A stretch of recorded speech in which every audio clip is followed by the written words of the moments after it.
पर बोला हल्ला, स्मृति और बंडारू का मांगा इस्तीफा। एसपी सलविंदर सिंह का ब्रेन मैपिंग टेस्ट करा सकती है एनआईए। पंजाब में सलविंदर के घर समेत 6 जगहों पर छापे। अमृतसर और गुरदासपुर में एनआईए की रेड। गुरदासपुर में सरहद पार से घुसपैठ की बड़ी कोशिश नाकाम। बीएसएफ के जवानों ने एक घुसपैठियों को किया ढेर। 3 संदिग्ध घुसपैठ की कर रहे थे कोशिश। तमिलनाडु को छोड़कर पूरे देश में लागू होगा फूड सिक्योरिटी बिल। खाद्य मंत्री रामविलास पासवान ने 1 अप्रैल से लागू होने का किया ऐलान। सिक्योरिटी गार्ड की हत्या के मामले में केरल के अरबपति बीड़ी व्यापारी को उम्र कैद। कोर्ट ने 71 लाख का जुर्माना भी लगाया।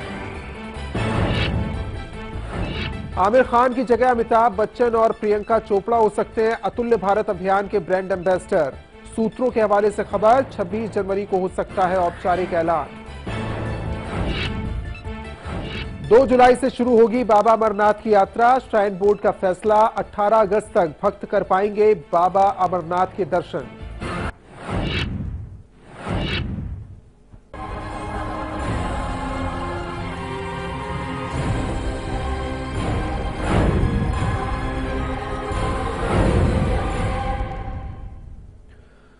नमस्कार, आप देख रहे हैं लाइव इंडिया। मैं हूं आपके साथ रोशन मिश्रा। पाकिस्तान में जहां एक तरफ उसी का जन्म दिया हुआ आतंकवाद उसे खत्म करने में लगा है, वहीं दूसरी तरफ अमेरिकी एजेंसी सीआरएस की एक रिपोर्ट में बड़ा खुलासा हुआ है। रिपोर्ट के मुताबिक भारत को सैन्य कार्रवाई करने से भयभीत करने के मकसद से पाकिस्तान ने अपने परमाणु हथियार उसकी तरफ निशाना लगाकर रखे हैं। अनुमान है कि पाकिस्तान के पास 110 से लेकर 130 तक परमाणु हथियार हो सकते हैं। सवाल यह है कि जब एक तरफ पाकिस्तान अपने देश में पनप रहे आतंकवाद को काबू नहीं कर पा रहा है, तो फिर भारत की तरफ इन हथियारों का मुंह करने का मतलब क्या है?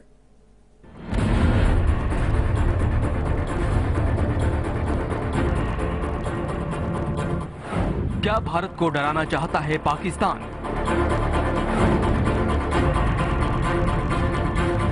आखिर क्यों भारत की तरफ तैनात किए गए न्यूक्लियर हथियार?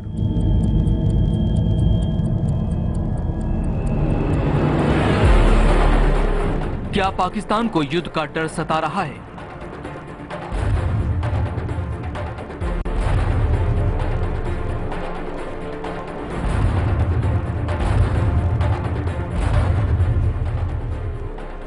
अपने अंदर के हालात को काबू करने में नाकाम अब भारत के खिलाफ एक और बड़ी साजिश रच रहा है। अमेरिका की कांग्रेस रिसर्च सर्विस की एक रिपोर्ट में बहुत बड़ा खुलासा हुआ है।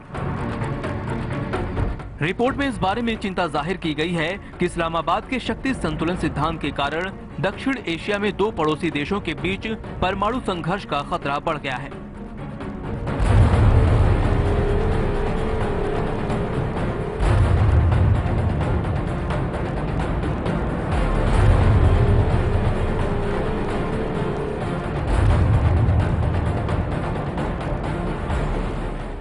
अट्ठाईस पेज की इस रिपोर्ट के मुताबिक भारत के मिलिट्री एक्शन को रोकने के लिए इस्लामाबाद तेजी से न्यूक्लियर ताकत में इजाफा कर रहा है। पाकिस्तान को इस बात का डर है कि दोनों देशों के बीच न्यूक्लियर जंग हो सकती है। अपनी 28 पन्नों की रिपोर्ट में सीआरएस में कहा गया है कि माना जाता है कि पाकिस्तान के परमाणु हथियारों का जखीरा भारत को उसके खिलाफ की जाने वाली संभावित सैन्य कार्रवाई से रोकने के लिए है, मगर इस्लामाबाद का परमाणु हथियारों के जखीरे में बढ़ोतरी करना नए तरीके के परमाणु हथियारों का विकास भारत और पाकिस्तान के बीच परमाणु संघर्ष के बढ़ते खतरे की चिंता को दिखाता है।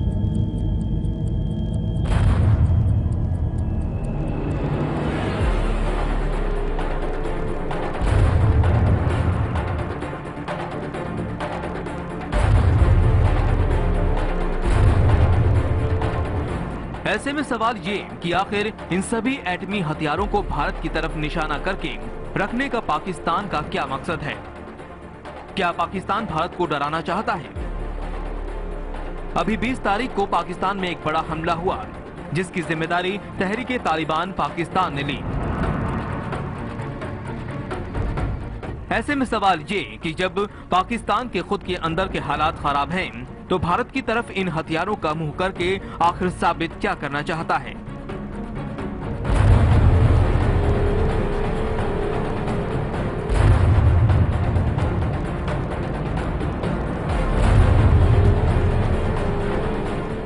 क्या पाकिस्तान भारत के साथ एक बार फिर से युद्ध की शुरुआत करना चाहता है? अब समझिए कि जिस संस्था ने ये रिपोर्ट जारी की है, आखिर वो संस्था है क्या? Congressional research service US parliament की इंडिपेंडेंट विंग है। ये समय समय पर एक्सपर्ट की मदद से इंटरनेशनल इश्यूज पर रिपोर्ट तैयार करती है। सीआरएस की रिपोर्ट के आधार पर यूएस पार्लियामेंट अपने फैसले लेती है।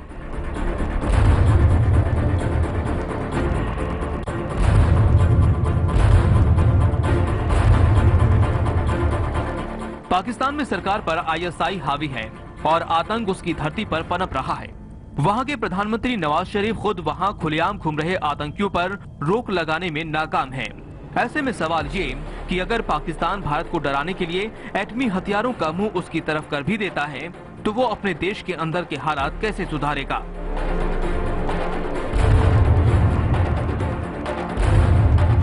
Sudhakar Dwivedi, live India.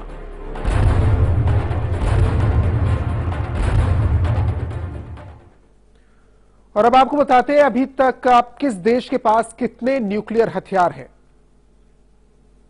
यह आंकड़ा न्यूक्लियर हथियारों का भारत के पास 90 से 100 और पाकिस्तान के पास 100 से 110 के बीच। पड़ोसी देश चीन के पास 250 और अमेरिका के पास 7300।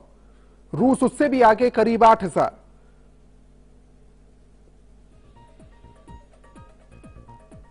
तो न्यूक्लियर बम का जो आंकड़ा है तमाम देशों के पास, वो इस तरह की हालत में है। और ये स्थिति ना बने तो बेहतर रहता है कि न्यूक्लियर बम का इस्तेमाल हो, लेकिन किसी देश को डराने के लिए, और खासतौर से जो रिपोर्ट आई है वो चौंकाने वाली है।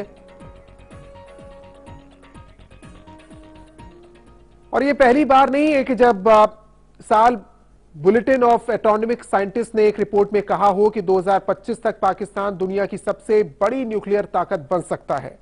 पाकिस्तान के पास फिलहाल 110 से लेकर 130 न्यूक्लियर वॉरहेड है। 2011 में इनकी संख्या 90 से 110 के बीच थी।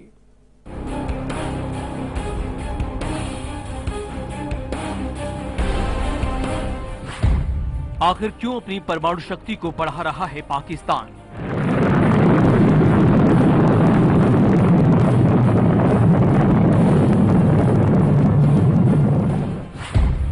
क्या पाकिस्तान भारत पर एटमी हमले की तैयारी कर रहा है?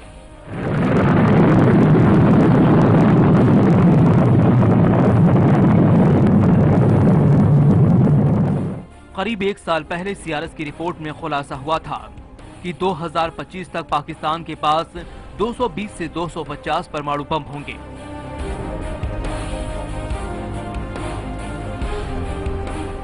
वो शॉर्ट रेंज की न्यूक्लियर मिसाइलें डेवलप कर रहा है ताकि इससे भारत की ओर से की गई कार्रवाई का तुरंत जवाब दे सके।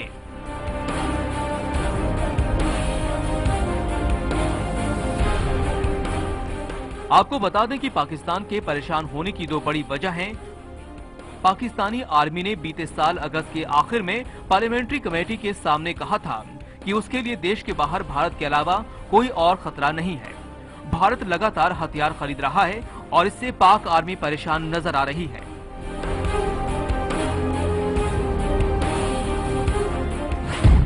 पहली बड़ी वजह, भारत ने पिछले कुछ सालों में 6,31,700 करोड़ रुपए के हथियार खरीदे हैं। पाकिस्तान की मिलिट्री का कहना है कि इंडियन आर्मी खरीदारी की होड़ में ऐसा कर रही है। बता दें कि भारत आर्म्स इंपोर्ट करने के मामले में दुनिया का दूसरा सबसे बड़ा देश है।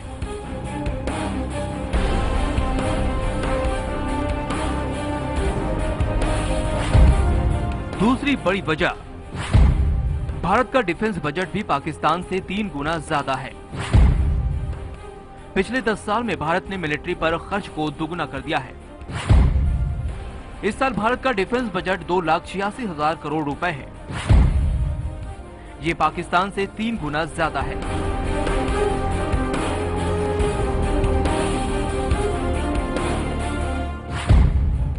पाकिस्तान ने 1947, 1965 और 1971 की जंग और 1999 में कारगिल वार में भारत से करारी हार का सामना किया है।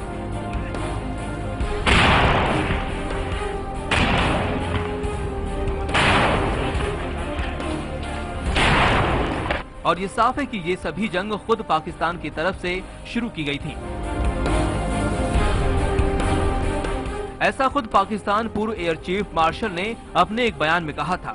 सबसे पहले असगर खान का वो बयान सुनिए। 65 की जंग में हिंदुस्तान की फौज ने हमला नहीं किया। हमने पहले, मैं उस वक्त सरबराह नहीं था एयरफोर्स का, मैं कोई 3-4 हफ्ते पहले रिटायर हो चुका था। मुझे कोई इल्म नहीं था कि पाकिस्तान का कोई प्लान है कुछ करने का।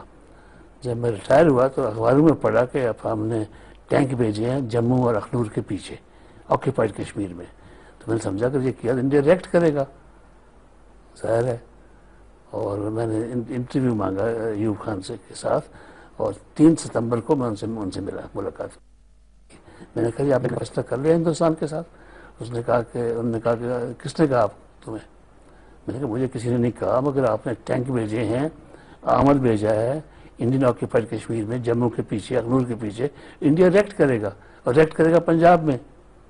नहीं ऐसे कोई सवाल ये कि क्या इस बार भी पाकिस्तान कुछ ऐसा ही करने वाला है? लेकिन भारत को डराने की कोशिश करने वाला पाकिस्तान ये समझ जाए कि वो पहले ही भारत से 4 बड़ी जंग हार चुका है और इस बार भी अगर उसने ऐसी हिमाकत दिखाने की कोशिश की तो उसे फिर भारत के हाथों मुंह की खानी पड़ेगी।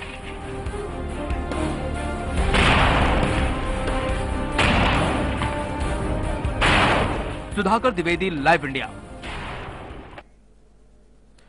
यह वक्त एक ब्रेक का है, बहुत जल्द लौटते हैं। आप देखते रहिए लाइव इंडिया।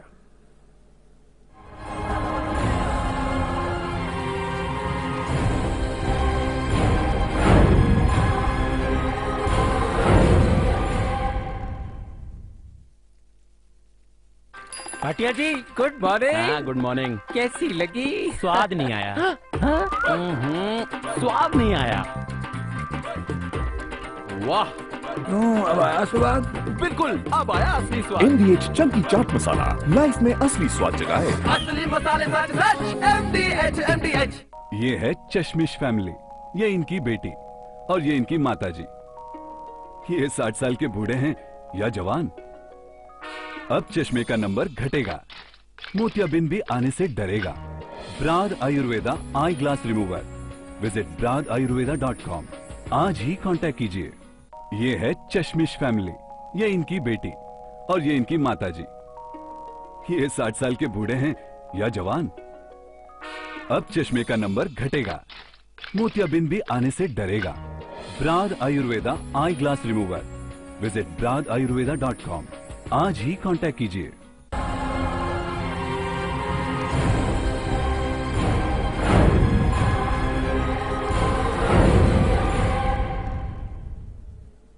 पाकिस्तान भारत से हथियारों के मामले में तो बराबरी चाहता है, लेकिन उसके खुद के अंदर के हालात बहुत ज्यादा खराब हैं। 13 महीने पहले आतंकवादियों ने पेशावर में बच्चों का खून बहाया और इस बार निशाना साधा नौजवानों पर।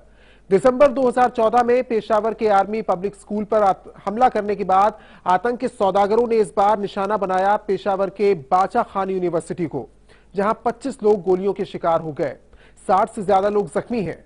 कैसे पाकिस्तान आतंकियों का अड्डा बन गया है, आपको बताते हैं।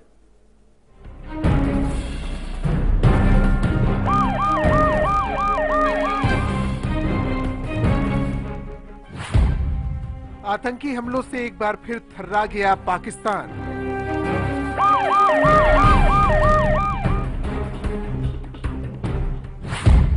पेशावर की सरजमी एक बार फिर हो गई खून से लाल।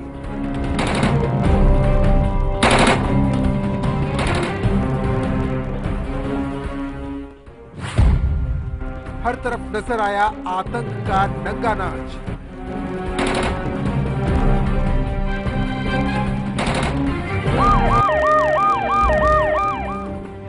जिस पाकिस्तान ने आतंक का जाल कभी भारत के लिए बुना था, आज ये खुद इसमें उलझ चुका है।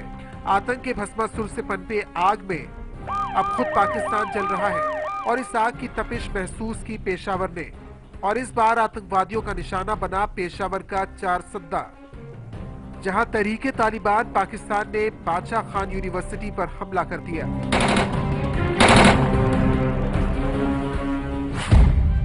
हमेशा की तरह आतंकवादियों ने सेना की वर्दी पहन रखी थी।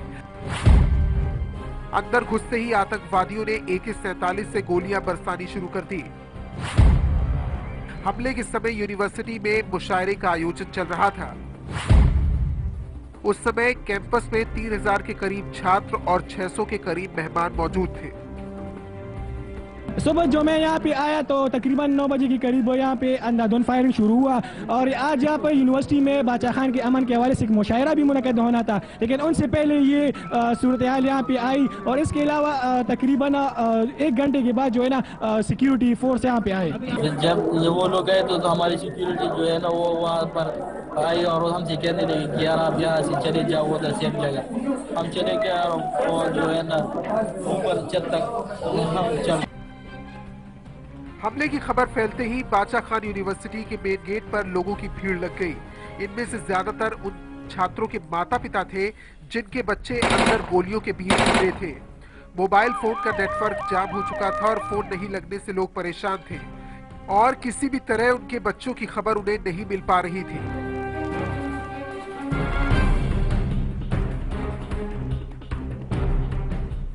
अभी तो मैं हॉस्पिटल में आया हूँ, लेकिन उसका कोई रबता मुझसे नहीं हो रहा, क्योंकि मोबाइल भी उसका ऑफ है। यहाँ कोई रबता उसके साथ मेरा नहीं हो रहा।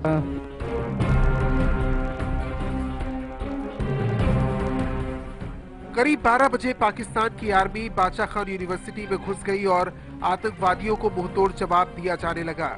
इस दौरान कैंपस के अंदर धमाकों की आवाज आने लगी। गोलियों की तड़तड़ाहट खत्म होने का नाम नहीं ले रही थी। चश्मदीदों के मुताबिक अंदर के हालात काफी खौफनाक थे।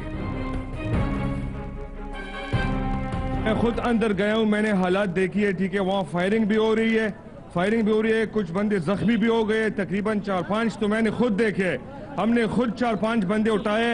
ठीक है, हमने 4-5 बंदे खुद उठाए और अंदर अभी भी फायरिंग। क्या कर सकती है? आपको पता है कि पुलिस अलर्ट है, फौज अलर्ट है, ज़र्ब अज़ब हो रहा है, लेकिन हम लोग का जहाँ तक ताल्लुक है, देखें इंटरनेशनल दहशतगर्दी हो रही है, वो अपनी कोशिश कर रहे हैं, हम अपनी कोशिश। हम ये नहीं कह सकते कि दहशतगर्दी टोटली खत्म हो गई है, दहशतगर्द खत्म हो गए। आतंकवादियों से बचने के लिए छात्रों ने खुद को बाथरूम में बंद कर लिया। कुछ ने खुद को लाशों के ढेर में छुपा लिया। कुछ छात्र जान बचाने के लिए हॉस्टल में घुस गए।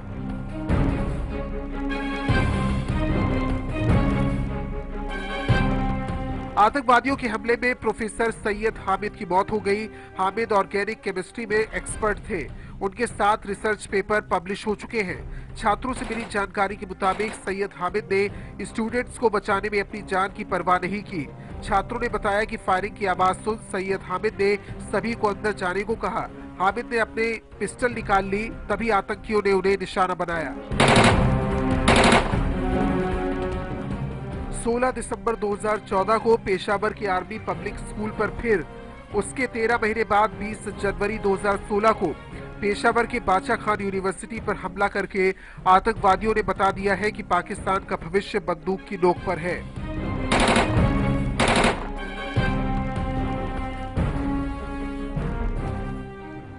पाकिस्तान एक ही नहीं, ऐसे कई खौफनाक आतंकी हमलों को झेल चुका है। बच्चों के खून से तो पाकिस्तान ने खुद को नहीं बदला। सवाल यही है कि क्या इस बार नौजवानों के खून की होली पाकिस्तान को नींद से जगा पाएगी।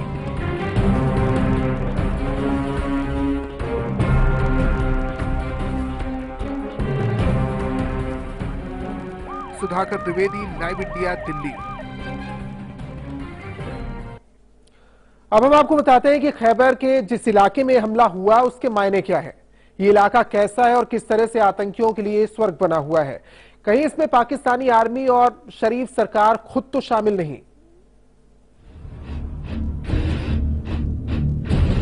खैबर पख्तूनख्वा पाकिस्तान का ये वही इलाका है जहां 3 साल पहले केंद्रीय जेल पर हमला किया गया और 400 कैदी फरार हो गए। ये वही इलाका है जिसे पाकिस्तान का गन मार्केट कहते हैं। ये वो इलाका है जहां पाकिस्तान की एलीट खैबर कमांडो फोर्स रहती है, जिसमें महिला कमांडो भी शामिल हैं। खैबर का ये वही इलाका है जिसके 33 मील लंबे दर्रे के रास्ते से 2000 सालों तक यूनानियों, हूनों, शाकों के बाद अरबों, तुर्कों, पठानों, मुगलों के कबीले हमलावर बनकर भारत में आते रहे। पाकिस्तान में खैबर दर्रा में ऐसा लगता है जैसे यहाँ पाकिस्तानी हुकूमत की एक नहीं चलती। यहाँ की गलियों में खुलेआम हथियारों का बाजार लगता है। अधिकतर हथियार मेड इन खैबर ही होते हैं, जहाँ बच्चे भी बंदूकों और गोलियों की बाजार में अपनी आजमाइश दिखाते हैं। खैबर दर्रा कभी अपने तीर कमान के खेल के लिए जाना जाता था, लेकिन आज ये हथियारों के बाजार और आतंकियों के इलाके के तौर पर जाना जाता है।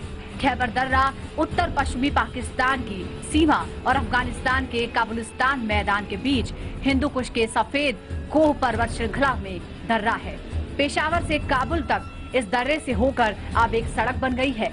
ये सड़क चट्टानी ऊसर मैदान से होती हुई जमरूद से, जो अंग्रेजी सेना की छावनी थी, जहां अब पाकिस्तानी सेना रहती है, 3 मील आगे शादीब बगियार के पास पहाड़ों में प्रवेश करती है और यहीं से खैबर दर्रा शुरू होता है। यहाँ से अफगानिस्तान का मैदानी भाग भी दिखाई देता है और तालिबानी आतंकियों को पाकिस्तान में दाखिल होने का यहीं से रास्ता मिलता है। सामरिक दृष्टि में संसार भर में ये दर्रा सबसे अधिक महत्व का समझा जाता है। यहाँ की भौगोलिक स्थिति ऐसी है कि अगर लोकल का साथ न मिले तो इस दर्रे से निकलकर पाकिस्तान नहीं आया जा सकता और यही पाक आर्मी का रोल सामने आता है, जो आतंकियों को पाक धरती पर कदम रखने की छूट देती है। 19 महीने से पाकिस्तान में ऑपरेशन जबरे अज़्म चल रहा है। आतंकियों के खिलाफ ऑपरेशन में अब तक 190 अरब खर्च हुए हैं। ऑपरेशन की वजह से 10 लाख लोगों को घर छोड़ना पड़ा। ऑपरेशन में अब तक 3400 से ज्यादा आतंकी मारे गए।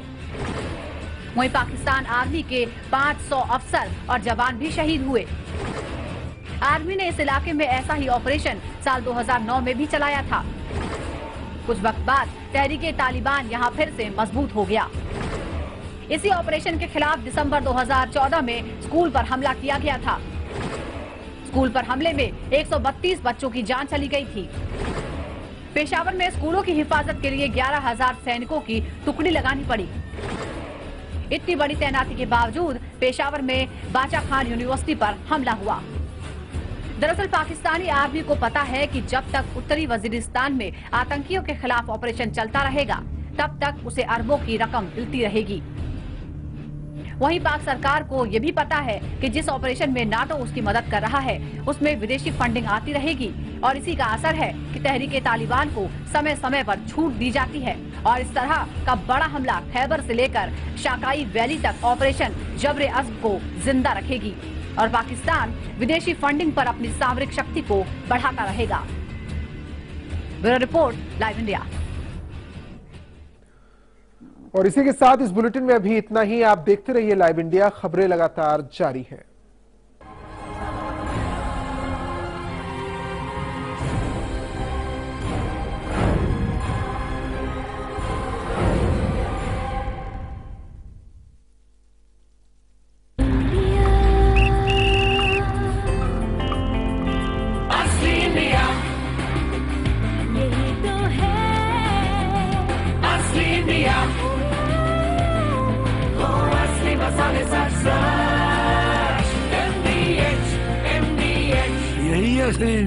आनंद इंडिया आपके लिए लाए हैं Noni black hair magic shampoo, जो सिर्फ 10 मिनट में आपके सफेद बालों को नेचुरली ब्लैक कर देगा। ये है हर्बल और इसमें कोई भी हार्मफुल केमिकल्स नहीं है, न ही पार्लर या सैलून जाने की जरूरत और न ही किसी से रिक्वेस्ट करने की। ये पहला ऐसा हेयर कलर है जिसे आप खुद अपने हाथों से लगा सकते हैं। बहुत ही क्विक, इजी और hassle free. Noni black hair magic shampoo आपके सफेद बालों की problem, hair fall problem, dandruff problem, scalp की प्रॉब्लम, रूखे बालों की प्रॉब्लम को हमेशा के लिए मिटा देगा। Noni black hair magic shampoo में आपको मिल रहे हैं पूरे 20 पाउच। इसे आप अगर महीने में 3 बार यूज करते हैं तो आपको मिलते हैं नेचुरली ब्लैक हेयर और आप हमेशा के लिए बालों की सभी समस्याओं से छुटकारा पा लेंगे। इसे आप पूरे 7 महीने यूज कर सकते हैं। इसकी मार्केट प्राइस है पूरे 3000 रुपए, पर इसे हम आपके लिए लाए हैं सिर्फ 1490 रुपए में। मतलब आपका एक टाइम का खर्च हो रहा है सिर्फ 75 रुपए। जी हाँ, सिर्फ 75 रुपए में सफेद बालों से और बालों की सभी प्रॉब्लम से छुटकारा पा लीजिए, और वो भी सिर्फ 10 मिनट में। जी हाँ, सिर्फ 1490 रुपए में 20 पाउच वाला नोनी ब्लैक हेयर मैजिक शैम्पू आपको मिल रहा है सिर्फ 1490 रुपए में। इसे एक बार यूज करके देखिए, आपको जरूर पसंद आएगा। स्टॉक लिमिटेड है, सो ऑर्डर नाउ। नोनी ब्लैक हेयर मैजिक शैम्पू से सिर्फ 10 मिनट में बदलिए अपने लुक्स को। ये है 100% हर्बल। ये आपको डाई के सारे झंझटों से बचाता है। ये आता है फ्रेश स्मेल के साथ। इसे लगाने के लिए आपको किसी की रिक्वेस्ट करने की भी कोई जरूरत नहीं है। ये है जेल की तरह, जो शैम्पू की तरह आसानी से पूरे बालों को कवर कर लेता है और आपके बालों में इवनली फैल जाता है। एक एक सफेद बालों से छुटकारा दिला देता है। यह है इतना इजी कि इसे आप शावर लेते हुए भी यूज कर सकते हैं, क्योंकि ये सिर्फ 10 मिनट लेता है सफेद बालों को कवर करने के लिए। और ये ना ही सिर्फ आपके सफेद बालों को काला बनाता है, बल्कि आपके स्कैल्प की समस्याओं को भी दूर करता है। बालों को नरिश करता है, जड़ों को मजबूत बनाता है, बालों का झड़ना दूर करता है, डैंड्रफ, लाइज और खुजली जैसी कई प्रॉब्लम से छुटकारा दिलाता है। बस बाथरूम में गए, शैम्पू की तरह पाउच से निकाला और बालों में लगा दिया। ये सारे बालों में इवनली फैल जाता है और एक एक बाल को कवर करता है। सिर्फ 10 मिनट वेट कीजिए और धो दीजिए। ना ही डाई की तरह गंदा काला पानी बहेगा और ना ही बालों को घिस घिस के साफ करने की जरूरत पड़ेगी। इसमें है शैम्पू और कंडीशनर के सभी गुण। सूखने के बाद पाइए नेचुरल ब्लैक हेयर, शाइनी भी और बाउंसी भी। मैं आपको 10 रीजन बताता हूं नोनी ब्लैक हेयर मैजिक शैम्पू को यूज करना चाहिए। पहला रीजन, इसमें कोई भी हार्मफुल केमिकल नहीं है। यह बना है हर्ब से और प्लांट एसेंस से, तो आपके बालों को किसी भी तरह की कोई प्रॉब्लम नहीं आने वाली। दूसरा रीजन, इसे लगाने के लिए आपको किसी के सामने रिक्वेस्ट करने की कोई जरूरत नहीं। तीसरा रीजन, इसे लगाने के बाद आपको घंटों रुकने की कोई जरूरत नहीं। इसे आप शावर लेते टाइम भी 10 मिनट के लिए लगा सकते हैं। फोर्थ रीजन, ये ड्यूरेबल है, इफेक्टिव है और इजीली फेड नहीं होता।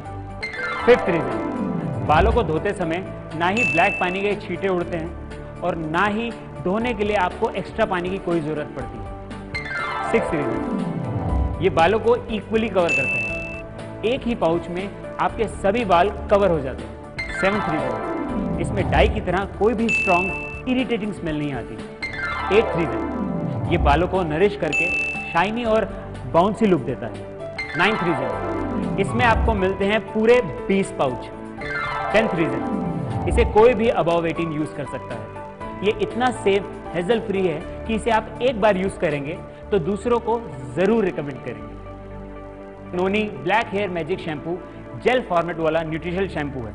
आपको मिल रहा है सिर्फ 1490 रुपए में।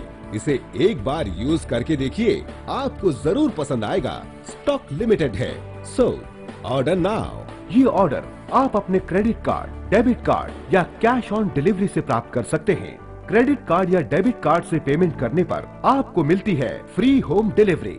So order now. एक शहर जो हर सपने को देता है उड़ान। लोकल की पटरियों पर डोलती जिंदगी का उफान। यहाँ पल पल बदलती है सियासी चाल। जहाँ अंडरवर्ल्ड के साए से होती है जंग। ना सोता है ये शहर, ना सोते हैं हम, क्योंकि खबर दिखाते हैं हम।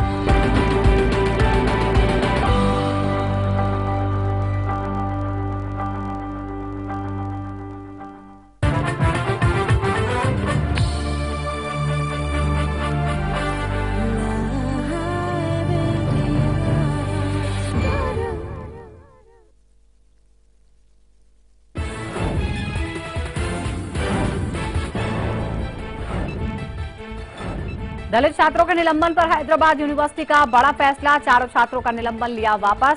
रोहित वेमुला समेत 5 छात्रों को यूनिवर्सिटी ने किया था निलंबित। दलित छात्र के खुद